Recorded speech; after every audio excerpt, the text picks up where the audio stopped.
this hip flexor drill, when we are doing this one, I do not want you guys thinking about going back as far as possible. What I want you to do is to do this movement until you feel a good stretch through the hip here, and then I want you to come back up.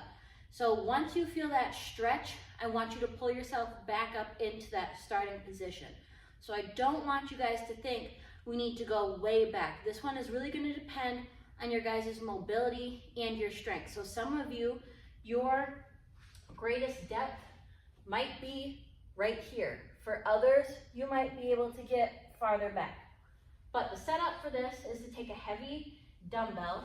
You guys will set it on the ground, and then you are going to hook your toes and a good portion of your foot under the dumbbell, and you're going to use this as a counterweight. You're then going to take that other foot, you're going to grab around the shin and try to pull the knee to your chest.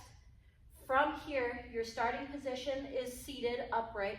So I have roughly a 90 at the knee and then a 90 at the hip as I'm sitting. And then from here, you're going to use that counterweight. Let yourself go back as far as you possibly can. Like I said, this one is going to depend on your strength and mobility. So right now I'm feeling a good stretch right through here. So I'm going to pull myself back up into that seated position. For some of you, if you have tight or weak hip flexors, this might be all the farther you need to go, and then you'll pull yourself back up into that starting position.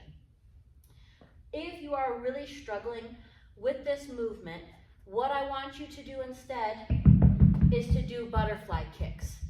So we're going to work those hip flexors still, but you guys will get down on the ground. You're going to get on your forearms.